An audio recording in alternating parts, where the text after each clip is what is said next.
Hello.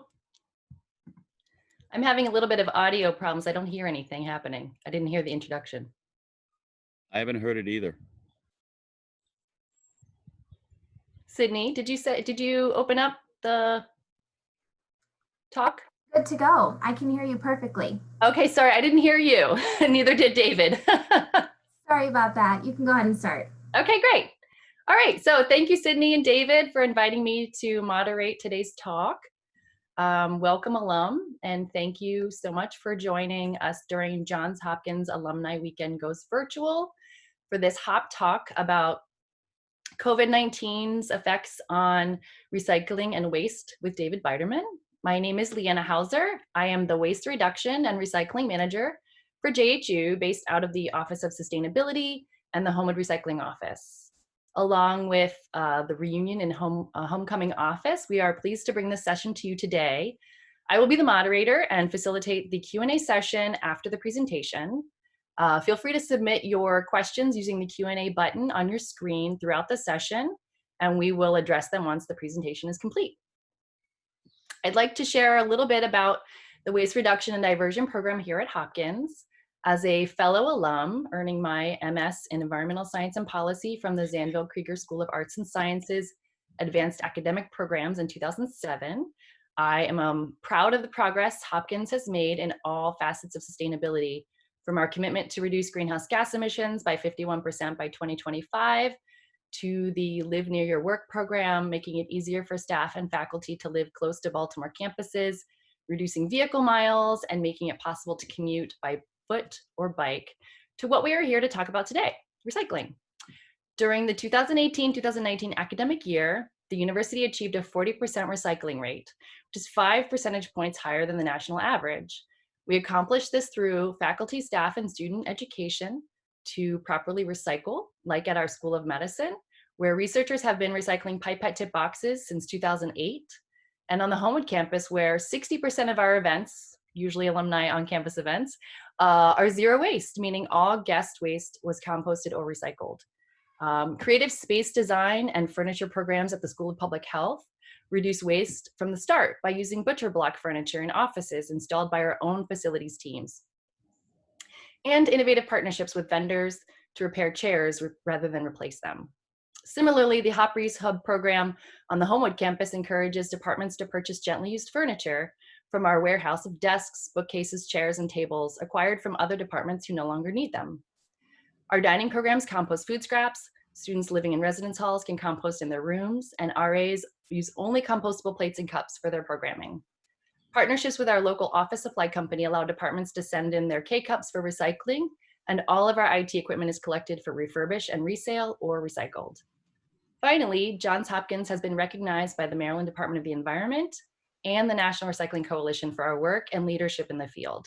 So much for alum to be proud of, and we cannot wait to return to campus to continue to support the great work of our faculty, staff, and students to reduce, reuse, and recycle. Now to introduce today's presenter, David Biderman. David is the Executive Director of Solid Waste Association of North America in Silver Spring, Maryland, which is the largest waste association in the country. Back in 2017, I had the pleasure of meeting David when Johns Hopkins sponsored SWANA's International Solid Waste Conference in Baltimore. Numerous Hopkins faculty, students, and staff participated in the event. In addition, SWANA attendees toured the Homewood campus and learned about its sustainability efforts in conjunction with the event. A number of past and current Hopkins students are SWANA members, and like Johns Hopkins, SWANA is located in the great state of Maryland. David has been frequently interviewed by various news and media outlets about the effects that coronavirus pandemic is having on the waste and recycling in our country, and we are lucky enough to host him here today. David is a member of the class of 1985, so without further ado, please join me in welcoming David Biderman. Thanks, Leanna. Hello, everybody. Let me make sure I'm sharing my screen properly.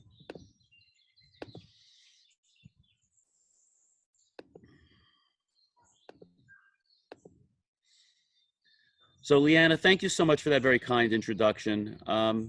Just a few words on me. I graduated from Hopkins in 1985 and went to law school. And after law school, worked for a big Washington, D.C. law firm and became an environmental law specialist. And then I became the in-house lawyer for a trade association in Washington, D.C. that focused on waste and recycling issues. And then in 2015, I became the executive director for the largest solid waste association, not just in the United States, but actually in Canada, which is known as SWANA. And, you know, I want to get something out of the way from the beginning here. This is not the solid waste industry, okay? The solid waste industry is not, you know, controlled by the mob anymore, not even in New Jersey. In actuality, this is the solid waste industry. We run a lot of trucks on almost every street in the United States. The truck you see on the upper right-hand corner is all in pink in honor of breast cancer awareness. And the one on the lower left is running on natural gas. The one on the lower right is all electric. And the one in the upper left is actually a moving art mural. So there's a lot of creativity and nimbleness in the waste industry, which I'm very proud to be part of. So as I like to say, let's talk some trash. So as all of you know, many Americans were required to work from home under state and local orders that were issued in response to the COVID-19 pandemic.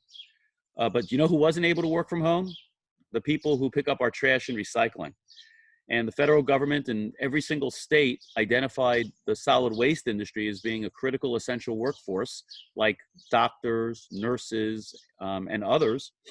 And so our workers had to go to work every single day. And what happens when 100 million Americans stop going to work and most of the schools, shopping malls, stores, and restaurants close and the entire hospitality industry shuts down, like hotels and airports?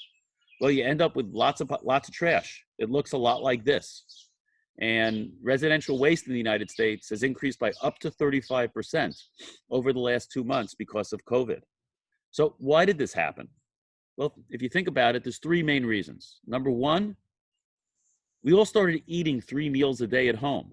So we started generating a lot more, not just food waste, but the containers and packages and other things that are in, that the food came in before you prepared it. Secondly, we saw a lot of panic buying in March. People were buying things using digital technology, e-commerce, and so the fear of the unknown, how long are they going to be stuck at home? So that's why we saw another reason why we saw a lot more waste. And in fact, the national toilet paper shortage of spring 2020 is kind of testament to that, panic buying. And then third, people at home, they have a lot more spare time, and it's spring. And so people began to do some spring cleaning. And so they started cleaning out their attics, their garage, their basements. But many of the places that you would normally donate things to, like Goodwill or the Salvation Army, are closed in many parts of the country. And so a lot of stuff ended up on the curb to be picked up by the solid waste industry. Now, at the same time that the amount of stuff at the curb was increasing, the solid waste workforce, like the general population, was being impacted by the coronavirus. And in fact, the New York City Department of Sanitation has reported more than 600 cases now among sanitation workers, including 5 deaths. We estimate at SWANA that there's been more than 1,000 solid waste workers that have tested positive for COVID. So while at the same time that municipal sanitation departments and private sector hauling companies are experiencing this labor shortage, they're being asked to pick up more stuff at the curb. The result of this is that this has stressed the solid waste collection system in the United States. And as a result of that, about 80 municipalities have temporarily suspended curbside recycling and yard waste collection as local governments focus on making sure that extra trash gets picked up. Over the last couple of weeks, we've seen some of these recycling programs be reinstated as we've passed what we think is the peak in residential volume. And that's true where I live in Fairfax, Virginia. We resumed curbside yard waste collection a couple of weeks ago. And we're starting to see that happening in other parts of the country. And as the country starts to open up even more, we expect that will be taking place in other parts of the country. The collection of recyclables in particular was impacted by a New England Journal of Medicine study that concluded the coronavirus can live on cardboard for up to 24 hours and on certain types of metal for up to 3 days. Now, I suspect that like you, like me, many of you purchased something from Amazon or ordered something on Instacart over the past 2 months to avoid going to stores and going to restaurants. Did you put all of those boxes in your recycling bin? Probably not, if you're like most Americans. So in my neighborhood, the day that recycling gets collected is Friday. And every Friday, there are huge piles of boxes and other stuff sitting on the street to be collected.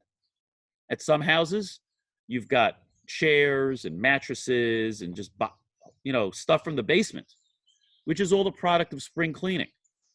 Now, think for a second about the guy whose job it is to take your trash or recycling and put it in the garbage truck. He's not particularly happy about touching a box that comes out of a house where somebody in the house might have coronavirus. So our industry has, some concerns, some legitimate health concerns about the way Americans are generating trash in increased numbers, in increased volume as a result of the coronavirus. So what has SWANA done in response to that? Well, we've been issuing a lot of information, not just to the industry, but to the general public. The World Health Organization, the federal OSHA, the Centers for Disease Control, they all agree that waste collection workers don't face additional health risks if they're wearing the right personal protective equipment. And that means for our industry in particular, gloves. But there is the perception of a health risk. And so as a result, we've been messaging out to the workers, to employers, and to the general public on this sensitive and important subject. So, we ask the public to make sure all of their trash is in a secure location. That means it should be in a cart or a bin, or at the very least inside a closed plastic bag, a garbage bag. We ask people not to be doing spring cleaning. You should delay spring cleaning for a while until more of these back to work orders are allowed, until people can go back to work. What we're trying to avoid is people in my industry touching paper towels or tissues or wipes or anything else that may have coronavirus on it. And without a shadow of a doubt, none of that material should be going in a recycling bin. And the other thing that we've been talking about, and I will touch on this in a little more detail later, is there's been a lot more litter of gloves and masks, what people call in my industry the personal protective equipment, or PPE. And so we are very concerned about the fact that Americans have seemed to decided to litter PPE all over the country. So that's what's happened in the residential side of the business, where most of you see, because everybody has a home or an apartment and generates garbage. But at the same time that we've had this increase in residential garbage, there's been a decrease from the business side of the industry. So think about all those businesses that have shut down over the last 2 months: office buildings, restaurants, shopping malls, and factories. When businesses close, they generate less trash. So overall commercial waste volume has declined by 15 to 20% nationally, and in some places by a lot more.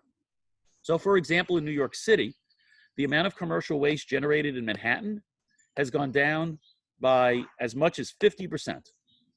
Since New York City typically generates more than 10,000 tons a day of commercial waste, think about that, 10,000 tons every day, and half of that has gone away. That's a lot of trash and recycling. So companies whose business model is based on collecting trash and recycling from commercial businesses, those companies have been also significantly impacted. Companies stopped paying overtime, pulled back on capital spending, and in some instances have laid people off. Companies have laid people off in New England, New York City, Las Vegas, because there was so much less trash coming out of the casinos. It's actually quite ironic. Before coronavirus, back in February, the unemployment rate was 3.5%. And one of the biggest challenges that waste and recycling companies faced every day was recruiting and retaining drivers, because it's so tough to find someone to drive a garbage truck. Now, unfortunately, with the unemployment rate at close to 15% and going up, that's less of a problem for the industry. So I mentioned earlier the concern we have about discarded personal protective equipment. It's just unbelievable how gloves and masks are showing up in parking lots, streets, parks, sidewalks, all over the United States. A lot of Americans are just, dropping the mask or the gloves wherever they're finished with them instead of throwing them in a garbage can. And this got picked up by the media pretty quickly. And both SWANA and coincidentally on the same day, Keep America Beautiful, issued press releases in early April urging Americans to dispose of this material properly. And just to reiterate, that means putting it in the garbage can. It's not recyclable, even though it's made out of plastic. And please, if any of you own plastic gloves or masks and are using them, please make sure that you dispose of them properly because they're not recyclable. So speaking of recycling, I want to focus on that aspect of solid waste for a few minutes. So all of these businesses shut down. It wasn't just the trash that stopped being generated from these businesses. It was also a substantial amount of recyclables, and in particular, discarded cardboard and office paper, because those materials are used as feedstock by the paper mills all over America to make new paper products, including paper towel and toilet paper. So mills all over the United States and Canada were facing a shortage of recovered paper at the very same time that the material, those paper products that we all wanted to buy, were flying off the shelves at Target and Walmart and other places. And now you understand why your grocery store was out of toilet paper for so long. There simply wasn't enough paper coming into the system that was generated by commercial businesses. Now, it's not directly on point to talk about recycling generally, but recycling programs in the United States were under a fair amount of pressure before COVID-19 hit. This was primarily due to the collapse of many of the export markets for discarded paper and plastic in 2019, which was caused by a Chinese program named National Sword. So the United States used to export about a third of its recyclables. It exports much less of that now. And before COVID, the number one issue I dealt with on a day-to-day basis was helping local governments preserve and expand their recycling programs. I'll be glad to expand on that and answer questions about what that means in the chat at the end of my presentation. One of the very few bright spots for the industry that has resulted from the significant changes that I've been describing over the last couple of months is this growing recognition about the critical role that the solid waste industry plays in keeping our community safe and clean. Everybody gives props to, firemen and police officers, and they deserve them 100%. And during the pandemic, obviously the entire healthcare community and the people who stock the stores, the grocery store, they deserve a lot of credit as well. But one of the interesting things that's happened is this recognition that, wow, the solid waste industry is really essential. And if the solid waste industry didn't do its job during the pandemic, trash would have piled up in cities and neighborhoods all over the country. If anyone on the call has ever been through a garbage strike, like in Philadelphia back in the 80s or New York City, you know what happens if trash is not collected on a regular basis. Luckily, we're essential. We've risen to the occasion, and the industry is surprisingly nimble. And there have been a lot of articles praising the humble garbage collector going from house to house picking up trash. And when the president mentioned sanitation workers in one of his White House briefings, it was really thrilling to the industry. One of the examples of the status that the industry has is a new advertising campaign that GLAD, the company that makes garbage bags that I suspect many of us have in our homes, started running earlier this month. In the ad, which is being shown on national television during the month of May and has been shown on many cable TV stations as well, GLAD says thank you to the everyday heroes that are doing the incredible work. GLAD has also provided SWANA with $200,000 to distribute to frontline workers who have either tested positive for COVID-19, were laid off because of COVID-19 and are still unemployed, or very sadly, if someone passed away who was a frontline waste and recycling collection worker, an immediate family member is also eligible to participate in this fund, excuse me. And if you're interested in seeing the ad on television, earlier this morning, I actually received the list of shows that it's going to be on in the coming week. It'll be on Jimmy Kimmel and Steve Colbert on Monday, and the James Corden Show on Tuesday and Wednesday. For some reason, GLAAD decided to run the ad a lot on late night TV shows, talk shows. Not exactly sure about why that is. So I'd now like to show the ad and ask for the Hopkins staff to hit play.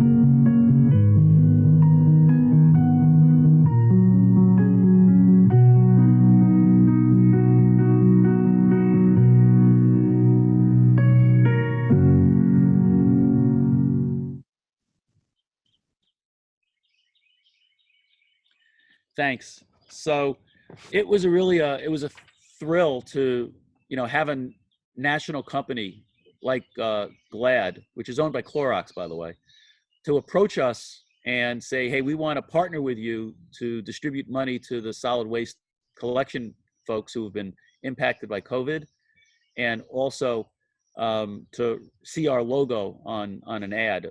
Our members are thrilled by this. And we've received more than 100 applications since we opened on May 1st, and we're in the process of distributing money to those who need it. So, in conclusion, a lot of Americans take their garbage collection for granted.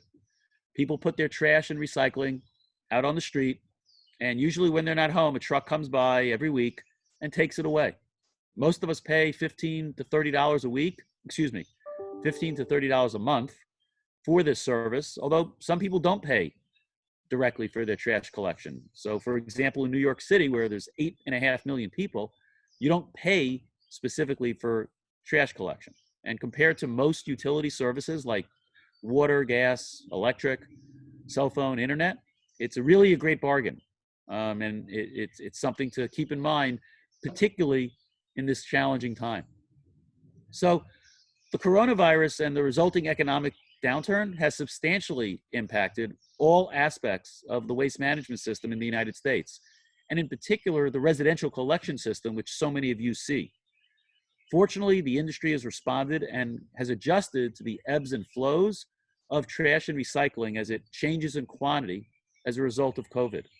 I hope that this presentation has been informative to you, and I hope that all of you and your families stay safe, healthy, and hopeful during our pandemic. I'm very proud that the official provider of data concerning the number of cases is our alma mater, Johns Hopkins University. And I want to thank Hopkins for inviting me to discuss an important but often overlooked aspect of the pandemic. Please respect your sanitation worker and say thank you to him. Just give him a thumbs up. It'll mean a lot, I promise. Thank you very much, and I'd be glad to answer any questions. Thank you, David. Really appreciate your work in this industry. I know that we value our materials handlers and our custodians greatly at Hopkins. And so it's good to know that nationally there is support for all of those hard workers as well. So at this time, we'll move into the Q&A session. Again, if you'd like to submit any questions, you can do so by using the Q&A button on your screen. And we've had a couple come through, so give me a minute. I'm gonna share the first question we had from Alexandra Cohen. David, you said residential waste increased. And conversely, in commercial waste, restaurants, hospitalities, offices, waste has decreased. Can you tell us if that has just shifted to residential, or is there an overall increase in waste or a decrease in waste, or is it just being shifted? That's a really great question.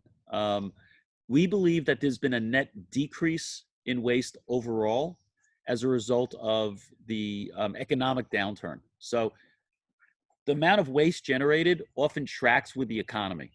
It increases by a little bit every year because of population growth, and when the economy is good, good economic times.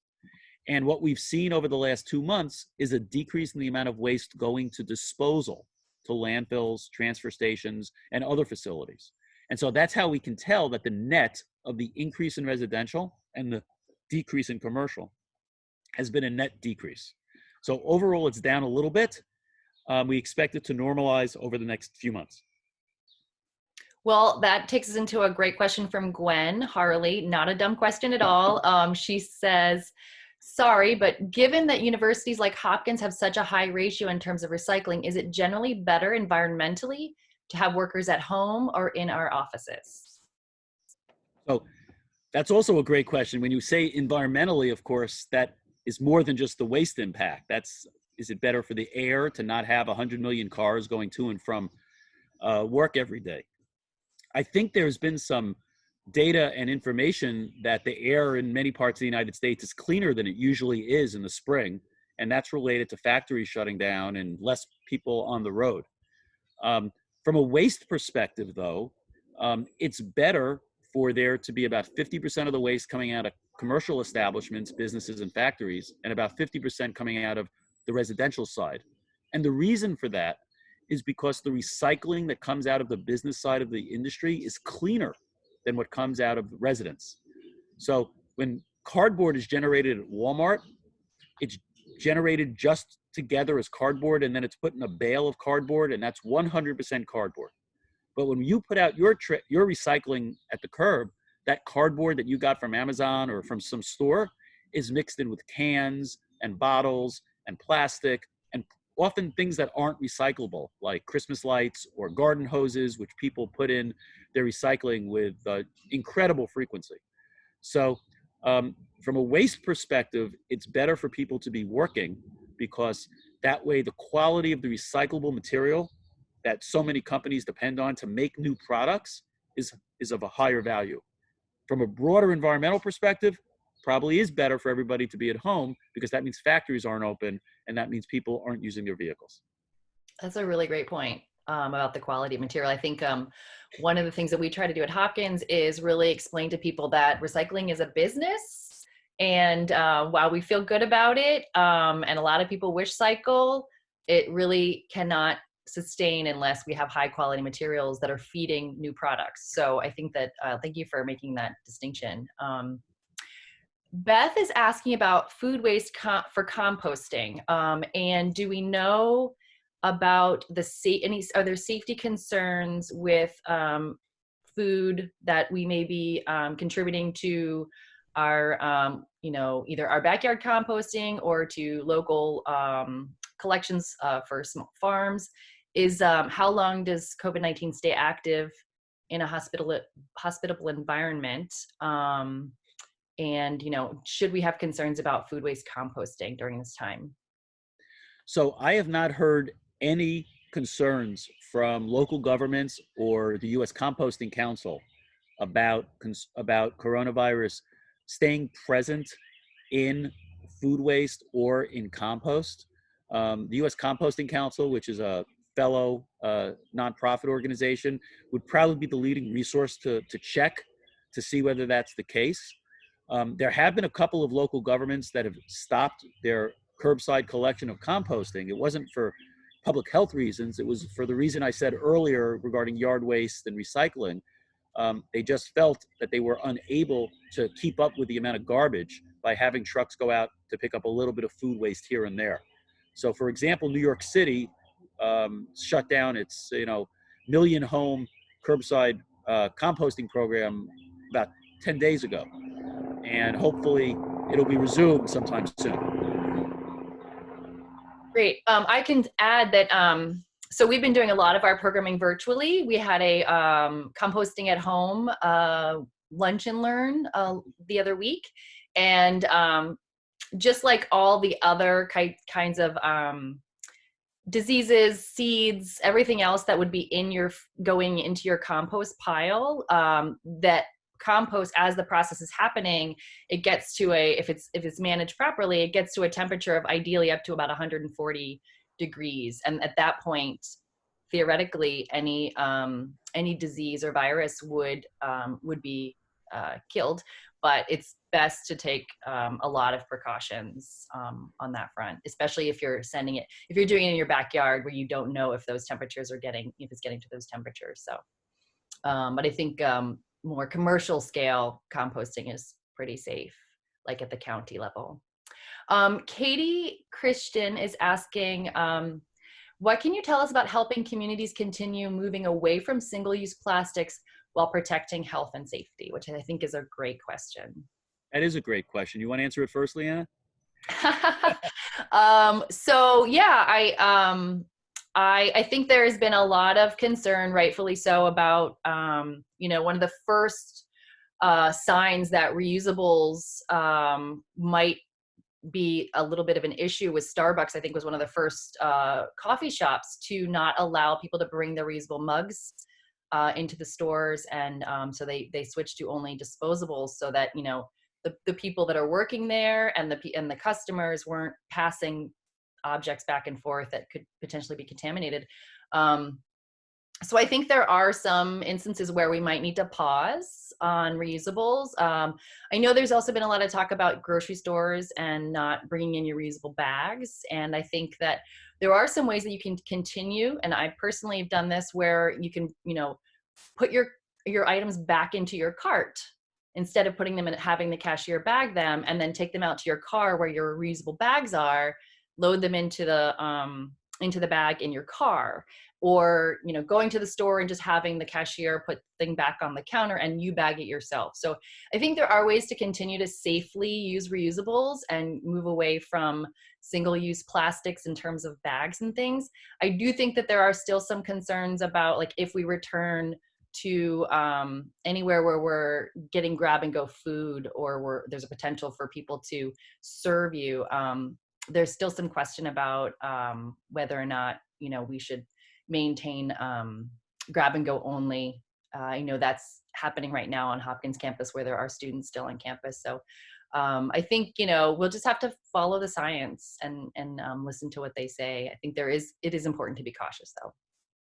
I think that's exactly right, Leanna. I think that we have to prioritize public health at the moment. And if that means hitting the pause button on some of the restrictions that exist on using plastic, that's okay. But there's a lot of things that we use that are single use that simply don't need to be used so often. Water bottles are the principal thing that come to mind. Mm-hmm. My association did a cleanup of a park in Silver Spring last fall, and I think we collected 300 or something empty water bottles that people are just thrown away outside of a garbage can in the park. So we need to continue to remember not to do the easy thing and buy a bottle of water, but have a reusable container for our water or other beverages. Straws are being banned in an increasing number of communities, and there are now bamboo straws and other sustainable straws that are available for purchase, or some restaurants are making available. The last thing I'll say about plastic is there's been a lot of attention paid over the last few years to plastic in the ocean, what's known as marine litter. And I guess the good news there is that the United States only contributes a little bit to the Great Pacific Garbage Patch or other floating plastic in oceans. Most of the plastic that's in the ocean is coming from large river systems, primarily in Asia and Africa. And so the challenge that my industry faces, frankly, is to do some capacity building in places like India, the Philippines, Nigeria, about how to have better community waste programs so that people simply aren't just throwing stuff away when they finish with it, and then it rains hard in the tropics, and that stuff gets washed into a creek, which gets washed into a river that ends up in the ocean. So that's the primary concern we have globally around plastic. But at the same time, we have to be mindful that there's a need here in the United States to not be using single-use plastic. And I think in Baltimore, a great testament to that is Mr. Trash Wheel in Harbor Place that picks up hundreds of pounds of plastic, I believe, every single day, because plastic gets thrown out by people. It drains into the Jones Falls, and then it ends up in the harbor. So we do continue to need to move away from single-use plastic, which will help not just our environmental health, but the health of our children and future generations.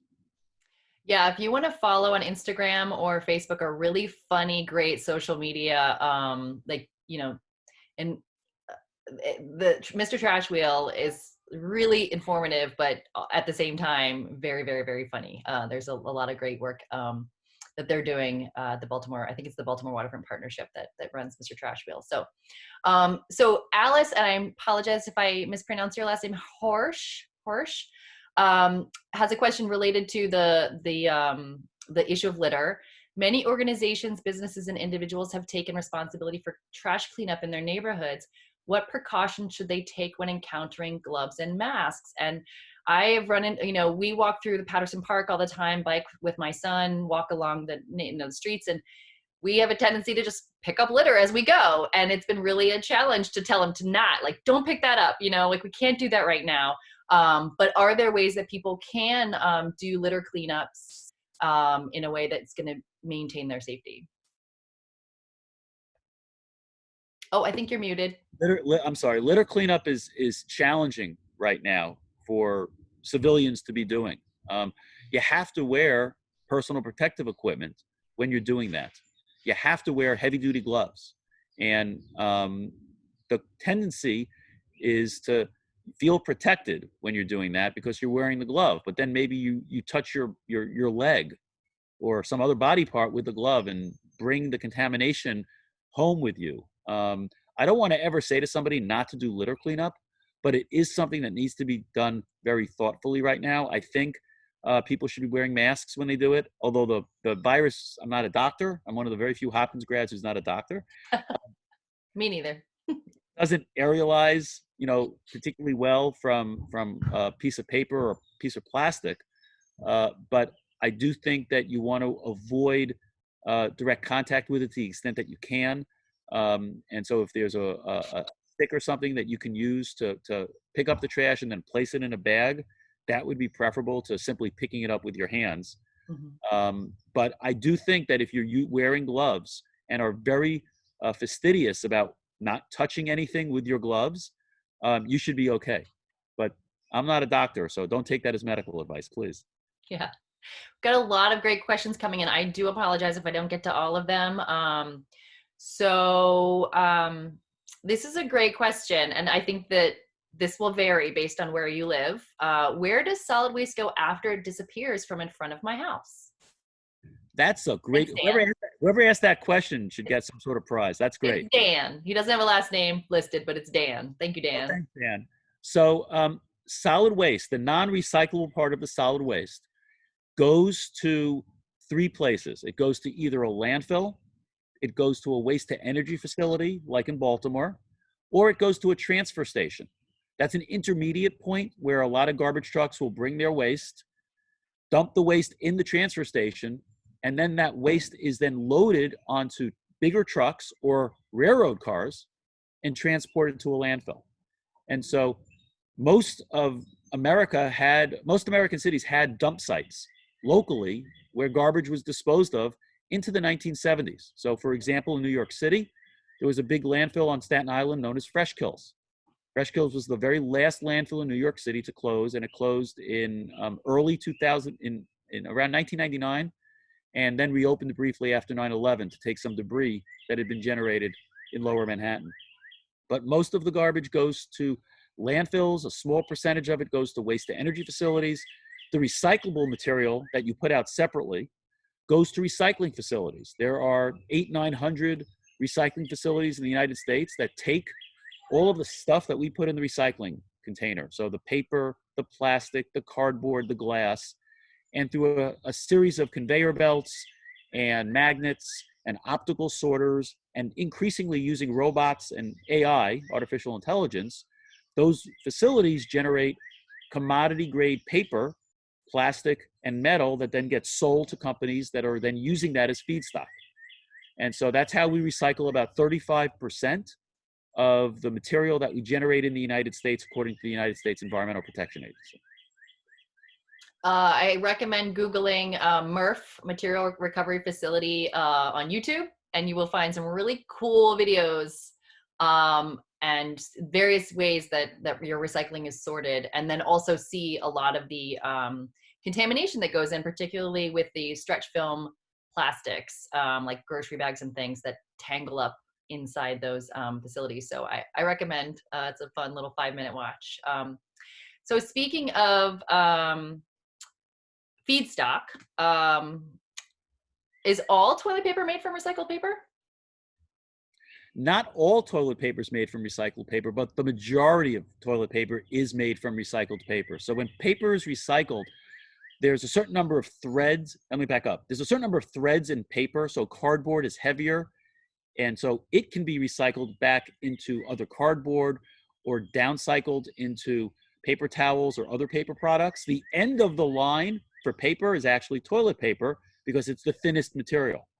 Again, the majority of toilet paper does come from recycled paper.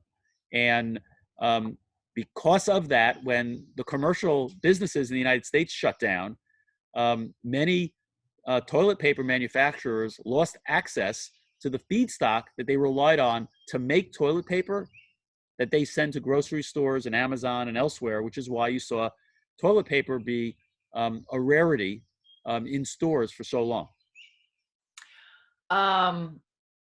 Correct me if I'm wrong. This question relates to my question relates to what Curtis Gibbs is asking about restarting our recycling industry here, our domestic. Is paper one of our largest domestic recycling products? And going into Curtis's question is, with China not buying our recyclables, how can we restart the industry in the US? Wow, that's a terrific set of questions. And as I said, it's what I've been working on before COVID. Fiber, as the industry refers to paper, is the biggest part of what comes through a recycling facility. It's at least a third of the recycling that comes through a recycling facility is fiber of some sort. And when China stopped accepting mixed paper and mixed plastic from the United States at the beginning of last year, for a short period of time, we began to export that material in larger quantities to other places like Malaysia, Thailand, and India. But those countries quickly became inundated with material, and they don't have the capacity at the port to manage the number of containers that were coming in from the United States, and not just the United States, from Canada, Europe, and Australia. And I was actually speaking at a solid waste conference in the fall of 2018 in Kuala Lumpur, Malaysia.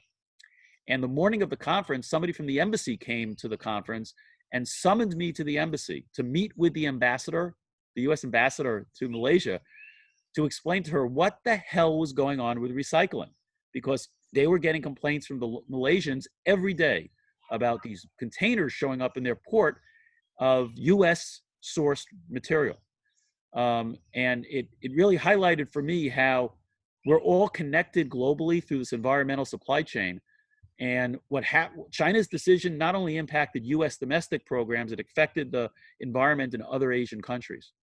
So to get now focused more on the question, what can we do to make our domestic recycling system better? Well, the number one thing we can do is we can commit to recycling right and putting the right material in our recycling container. So we have a national contamination rate of about 15 to 20%. What contamination rate means is the amount of stuff that's coming into the recycling material, or MRF, as Leanna mentioned. 15 to 20% of that stuff isn't recyclable and ends up going to a landfill. So the recycling company is paying a lot of money to process material and then pays again to dispose of it. And if we recycled properly and didn't throw out single-use plastic bags, the hoses, bowling balls. I use this whenever I speak to the industry. Waste management receives more than 1,000 bowling balls at their recycling facilities every year. Now, I love bowling. If you want to recycle a bowling ball, email it to me or send it to me. I would love to get that. But for goodness sake, bowling balls aren't recyclable. Neither are dirty diapers. And every single day, dirty diapers show up at a recycling facility. If we want to make our recycling better, the number one thing we can do is we can do a better job of doing it. The second thing we can do, and this is a little more controversial, is we can pay a little more for recycling. So when China was buying all of our recyclables, the recycling system, which is a business, as Leanna mentioned, was able to be economically sustainable and profitable. But because China has exited the market, the value of the material being generated at the MRF, at the recycling facility, has gone down. And so now the value of that material is often less than the processing cost to process it through a MRF. So we have calculated that it's about $2 a month. If Americans could pay $2 a month more for recycling, it would cover the missing amount of money that we're no longer getting on the back end. There are certain people who say that I'm undercounting the number. It should be $5 a month. There's some people who say it's really only $1 a month. But we've kind of analyzed the programs in the United States, and we see what the numbers look like. We think it's about $2 a month. We're actually lobbying Congress to provide some funding to local governments to help recycling programs in the short term, maybe as part of the next response to the pandemic. But we aren't putting all of our eggs in that recyclable basket. So please, everybody, recycle properly. Follow your local rules in terms of what is and isn't recyclable. If you don't know what your local rules are, go on the internet and Google the name of your town or borough and or a city and recycling, and you'll come up very quickly with what is generally allowed to be recycled. Everybody takes cardboard. Everybody takes metal cans. Everybody takes number 1 and number 2 plastics. Those are plastic containers that have a neck, generally. Clorox bottles come to mind. Laundry detergent bottles come to mind. But the thinner plastic, the yogurt containers, the containers that you get at the supermarket with coleslaw in it or stuff like that, that's going to depend on the location. And so you really need to check on that. And the last thing I'll mention about recycling is that we're a very much, or at least we used to be a very much on the go society, right? We're out and about, and we would drink a water bottle and throw it in the recycling bin when we're done with it, on the street or at the airport. But a lot of times we leave water in that container, and water, although it evaporates, isn't recyclable, and that wet gets the other material wet, which reduces the value. And so when we're on the go at a train station, out on the street, at airports, we need to recycle properly as well, in addition to recycling properly in our homes. And I would add, being the manager of the staff who handled the materials, the bagged material from campus, think about your sanitation workers. Think about that heavy bag that's filled with coffee and water and every other mixture of liquid as that bag leaks all over them. So yeah, definitely liquid is a challenge when it comes to recycling, not only for the material inside the bag, but the people who are handling it. So I'm glad you mentioned that. We're segueing into some really, the conversation is really kind of carrying itself. I'm gonna go back to a question earlier. Alexandra Cohen says, you referred to the charge for trash collection and how little or null it is in some cities. Isn't that due to taxes? So I think, in terms of the departments of sanitation and our, what we as citizens and taxpayers are paying for these services, can you talk a little bit about, what we are paying and what we're getting as opposed to what we could be paying, and what that might do either, in the future for recycling, but also currently during COVID-19?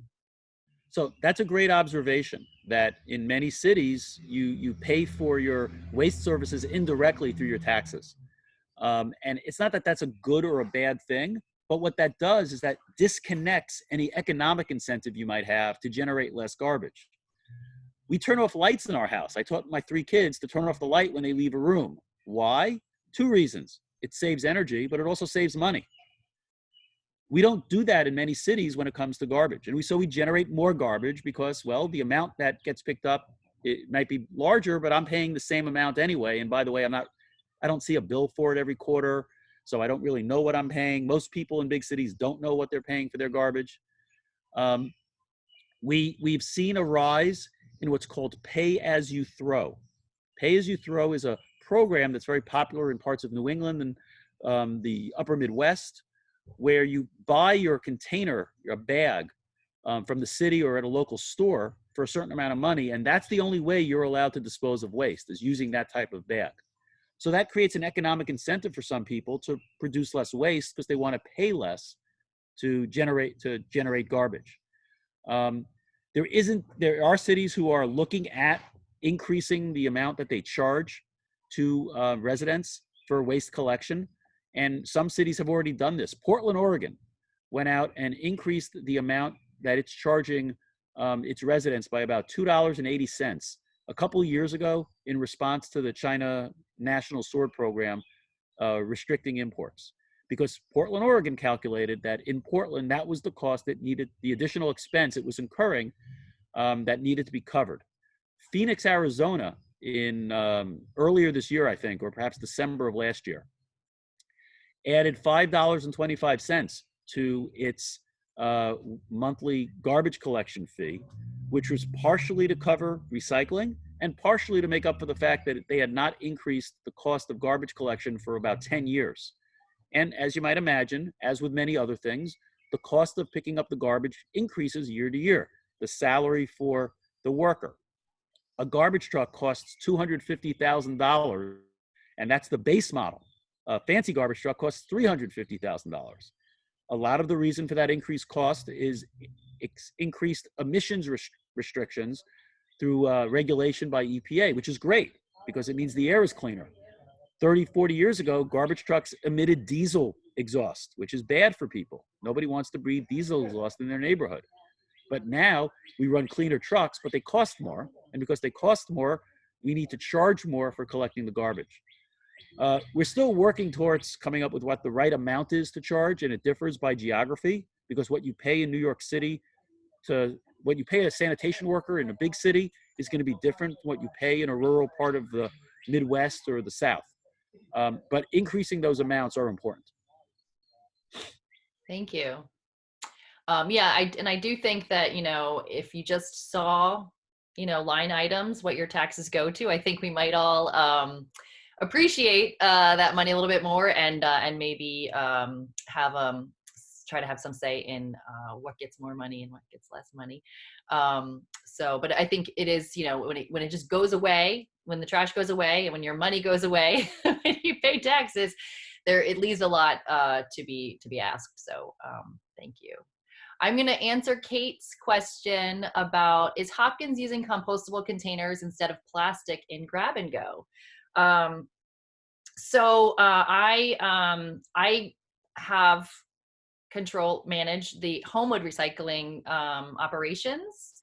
And so we worked very closely with our dining department a number of years ago to insert language into our dining contracts with our Bon Appetit, currently our food service provider, and all of our smaller independent coffee shops and retail locations, to require them to use only compostable plastic or fiber containers to be sold.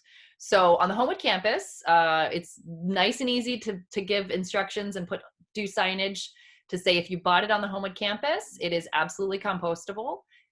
So we are also working with the other divisions and campuses that have far less food retail locations, medicine and public health and DC campus, Cary. They don't do as much of that work because they don't have the residential component. But we are working with them. Not all of them have made the switch, but that's definitely something that we hope to improve on as we start talking about going back to campus. And we will likely, again, have a lot more grab and go for a while. So that will be really important. Someone's asking, let's see, I've heard that recycling is mandatory, and this is going to be our last question. Actually, I'm going to go to because this is a little bit more in terms of how people can engage in reuse, and this will be our last question. Going forward, thank you, Jaconda. Going forward, is there going to be a limitation on donations to Goodwill and Salvation Army? Similarly, a limitation on ability to buy from them. So I know everyone's doing spring cleaning. Everyone's got a pile that they're either waiting to put out for their bulk trash when that returns or to take to Goodwill. It's gonna be a really good time to go to Goodwill after this because everyone's given some really good stuff. So do you know any guidelines that might impact donations? So unfortunately, I'm not aware of what the receiving organizations like Goodwill or the Salvation Army are issuing in terms of how they're going to accept material. I think this is a very evolving situation, right? This is a very fluid, dynamic. Information changes, week to week and even day to day. And I know in the waste industry, we're constantly looking at what studies are coming out, what the federal government is saying, and I suspect that the Salvation Armies and Goodwills of the world are as well. But I have seen in several places, people have been saying that they want to donate material and they are continuing to accept material, but it's going to have to be done through a proper social distance kind of mechanism. It's unclear what that is at the moment. It's my expectation that sometime later this year, perhaps during the summer, you'll see all of the Salvation Armies or most of the Salvation Army type stores and drop-off centers open. And I know, as Leanna said, they are going to be very eager to receive the material and stuff that you're dropping off, because one of the things that has resulted from this pandemic is there are a lot of people who who are very poor. There's a new level of unemployment in the country that none of us have ever had before. And so they're going to have a lot of demand for clothing and other stuff. And they don't want to go and buy it at Target or Amazon or even Walmart. They want to buy it from the Salvation Army or get it from Goodwill. And so please don't do spring cleaning. Wait until you get the all clear and then move that material to an appropriate donation location or your church or your synagogue or other house of worship. There's going to be a great need for that stuff. But what we don't want to do is we don't want to put out on the curb and have the solid waste industry pick it up when they're already stressed by all the material that they're picking up extra from houses as well. So great question, and something to be watching out for in the weeks and months to come. Thank you. I will say that on my Instagram feed, I saw that there's a Goodwill that they're doing online. So you could search your local Goodwill and see if they're doing any online sales, and try it that way. Now, they wouldn't be accepting anything virtually yet, but you could still purchase from some of them. So this has been fantastic. I have really enjoyed it. I have learned a lot. Even though I've been in this business for a while, I really appreciate all the insight that you've provided. That wraps up our questions. I'm sure I speak for everyone when I say thank you so much to you, David, for sharing your expertise and knowledge today. Again, it's been a pleasure. Thank you. Thank you, Leanna, and thank you to everybody for participating in the great questions that were asked. Those were very thoughtful, smart questions. And they range the whole gamut of the field. So we wish everyone safety and health, and we appreciate you joining us for this event. It's so wonderful that Alumni Weekend was still able to happen. It's our busiest weekend on campus. So while we missed it, having everybody there, I personally enjoyed participating in this small way that I could to help keep that alumni spirit going. We hope you enjoyed it. And so thank you and be well.